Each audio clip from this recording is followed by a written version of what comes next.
Le Seigneur soit avec vous. Et avec votre esprit. Évangile de Jésus-Christ selon saint Matthieu. Gloire à toi, Seigneur. En ce temps-là, Jésus, montant à Jérusalem, prit à part les 12 disciples.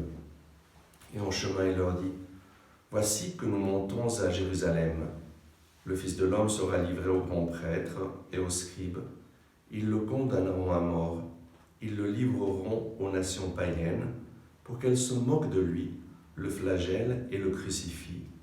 Le troisième jour, il ressuscitera. » Alors, la mère des fils de Zébédée s'approcha de Jésus avec ses fils Jacques et Jean, et elle se prosterna pour lui faire une demande. Jésus lui dit, « Que veux-tu » Elle répondit, « Ordonne que mes 2 fils que voici siègent l'un à ta droite et l'autre à ta gauche dans ton royaume. » Jésus répondit, « Vous ne savez pas ce que vous demandez. Pouvez-vous boire la coupe que je vais boire ?» Ils lui disent, « Nous le pouvons. » Il leur dit, « Ma coupe vous la boirez. Quant à siéger à ma droite et à ma gauche, ce n'est pas à moi de l'accorder. Il y a ceux pour qui cela est préparé par mon Père. » Les autres, qui avaient entendu, s'indignèrent contre les 2 frères. Jésus les appela et dit, « Vous le savez, les chefs des nations les commandent en maîtres, et les grands font sentir leur pouvoir. Parmi vous, il ne devra pas en être ainsi. Celui qui veut devenir grand parmi vous sera votre serviteur, et celui qui veut être parmi vous le premier sera votre esclave. Ainsi, le Fils de l'homme n'est pas venu pour être servi, mais pour servir et donner sa vie en rançon pour la multitude. » Acclamons la parole de Dieu. Louange à toi, Seigneur Jésus. Le Fils de l'homme n'est pas venu pour être servi, mais pour servir et donner sa vie en rançon pour la multitude. Voilà le cœur de la bonne nouvelle de Jésus-Christ. Jésus n'est pas venu pour être servi, mais pour servir et donner sa vie en rançon pour la multitude. La rançon, c'est quoi? C'est le prix qu'on paye pour sauver la vie d'une personne, par exemple, qui a été kidnappée. Les kidnappeurs demandent une rançon, et si on paye cette rançon, la personne va être libérée. Et donc, qu'est-ce que cela signifie pour nous? Ça signifie tout simplement que nous étions tombés au pouvoir du mal, au pouvoir de l'ennemi, au pouvoir de Satan, à cause de notre péché. Notre péché, à travers notre péché, nous avons choisi comme maître l'ennemi et non pas Dieu. Et tous, nous sommes tombés sous le pouvoir de l'ennemi. Saint Paul nous le rappelle, tous nous avons péché et nous sommes privés de la gloire de Dieu. Tous nous sommes tombés sous le pouvoir de Satan dans le royaume des ténèbres. Et Jésus, qu'est-ce qu'il a fait? Il est venu dans ce monde, il s'est offert en sacrifice d'expiation pour nos péchés, parce que le salaire du péché, c'est la mort. Et Jésus est mort pour nous. Il a payé le prix de nos vies en mourant sur la croix. Il s'est chargé de toutes nos fautes, de tous nos péchés. Et il a pris notre place sur la croix. Il a donné sa vie en rançon pour une multitude, pour tous les hommes, de tous les pays, de tous les temps. Voici la bonne nouvelle. Lorsque nous mettons notre confiance en Jésus pour être réconciliés avec le Père, pour être pardonnés, lui qui est fidèle et juste, lorsque nous confessons nos péchés, nous pardonne tous nos péchés et nous a réconciliés avec le Père. Et donc, voilà ce que Jésus a fait.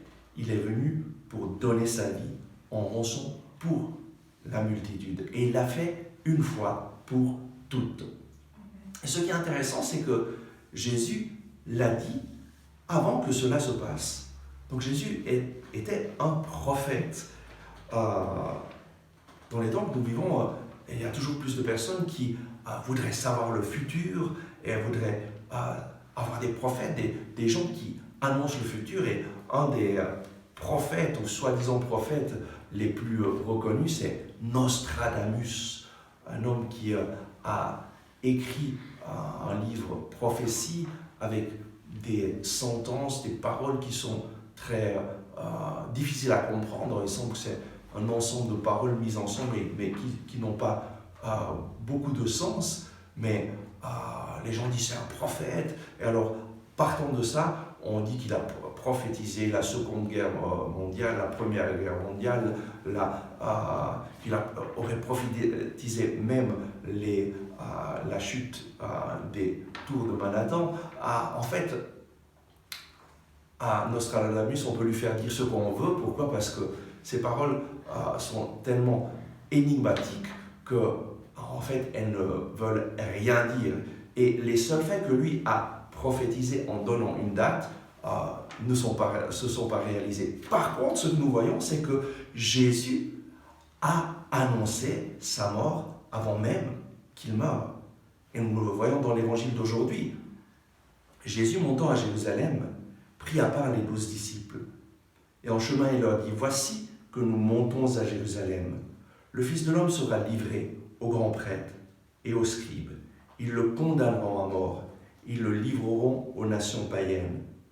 Pour qu'elles se moquent de lui, le flagellent et le crucifient.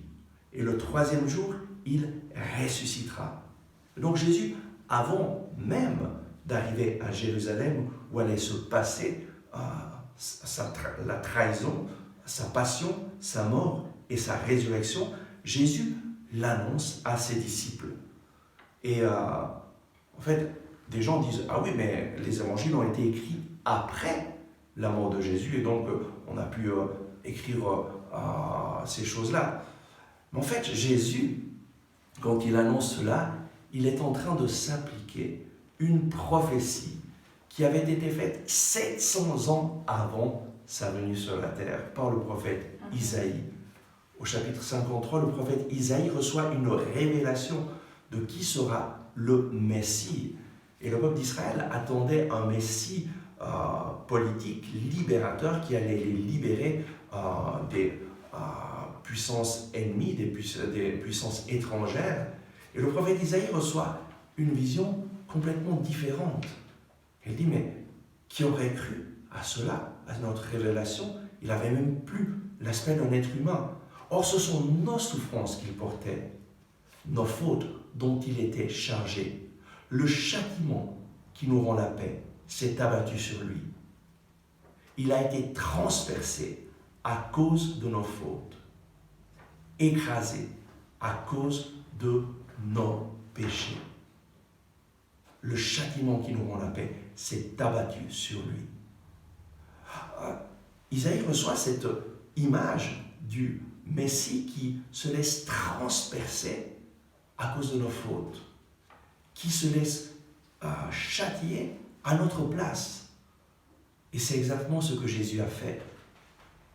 700 ans après que le prophète Isaïe ait reçu cette prophétie, Jésus s'appliquera beaucoup des prophéties du prophète Isaïe. Et en fait, c'est quoi un prophète? D'abord, c'est un homme qui reçoit la parole de Dieu pour la transmettre aux hommes. Ce n'est pas quelqu'un qui prédit l'avenir, c'est quelqu'un qui reçoit la parole de Dieu pour parler aux hommes en un moment précis. Mais parfois, comme cela vient de Dieu, parfois, dans ce qu'il dit aux hommes à ce moment précis, il y a des choses qui se réaliseront dans le futur, comme ce que le prophète Isaïe a reçu. Le prophète Isaïe était envoyé au peuple d'Israël à un moment historique où le peuple d'Israël avait besoin de revenir vers Dieu, et il reçoit des paroles de Dieu pour son peuple. Et qu'est-ce qui se passe au moment où Jésus annonce sa mort, sa passion et sa résurrection? Nous voyons dans l'Évangile la mère des fils de Zébédée qui s'approche de Jésus avec ses fils Jacques et Jean et qui se prosterne pour lui demander « Ordonne que mes 2 fils que voici siègent l'un à ta droite et l'autre à ta gauche dans ton royaume. » Et Jésus leur répond « Mais vous ne savez même pas ce que vous êtes en train de demander. Pouvez-vous boire la coupe que je vais boire ?» Et Jésus va boire la coupe du martyr, d'être martyrisé, de souffrir. Et eux répondent, nous le pouvons. Et Jésus leur dit, ma coupe, vous la boirez. Et effectivement, cela, c'est aussi une prophétie que Jésus a dite et qui s'est passée parce que Jacques et Jean ont été martyrisés. Jacques est mort, Jean n'est pas mort. Jean, ils l'ont plongé dans une marmite d'huile bouillante et il n'est pas mort. Et c'était un miracle. Et après cela, on l'a déporté sur l'île de Patmos.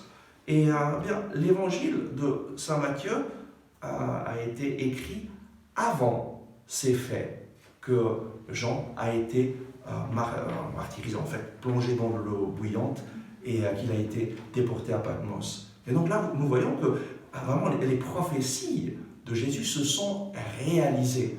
Si on veut avoir des prophéties qui sont réalisées, allez dans la Bible. Et la Bible, c'est la parole de Dieu qui parle aujourd'hui à nos cœurs. Et là, vraiment, nous entendons Dieu qui nous parle.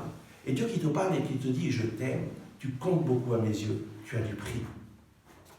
Et c'est clair que les 10 autres apôtres s'indignent contre Jacques et Jean. Et alors Jésus les appelle et leur dit, celui qui veut devenir grand parmi vous sera votre serviteur. Et celui qui veut être parmi vous le premier sera votre esclave. Ainsi le Fils de l'homme n'est pas venu pour être servi, mais pour servir et donner sa vie en rançon pour la multitude.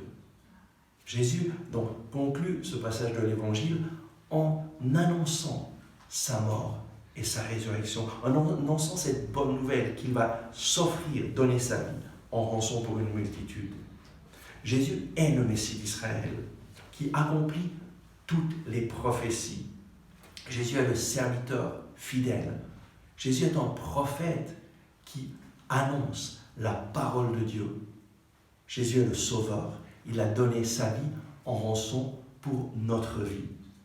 Aujourd'hui, ce que le Seigneur nous invite à faire, c'est l'accueillir dans notre vie. Reconnaître que ce que Jésus a fait il y a 2000 ans, en mourant sur la croix et en pardonnant les péchés, c'est pour moi. Reconnaître et demander pardon au Seigneur pour toutes nos fautes.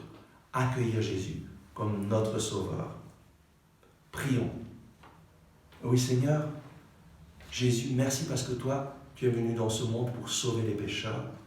Merci parce que tu es mort sur la croix pour nous libérer, pour nous donner une vie nouvelle. Merci Seigneur, parce que toi, tu es là, au cœur de nos vies. Seigneur Jésus, nous t'accueillons maintenant. Viens nous visiter. Viens, entre dans nos vies. Tu es notre Sauveur, tu es notre Seigneur. Amen. Change nos vies et transforme nos vies maintenant. Nous t'accueillons. Viens nous sauver maintenant. Amen.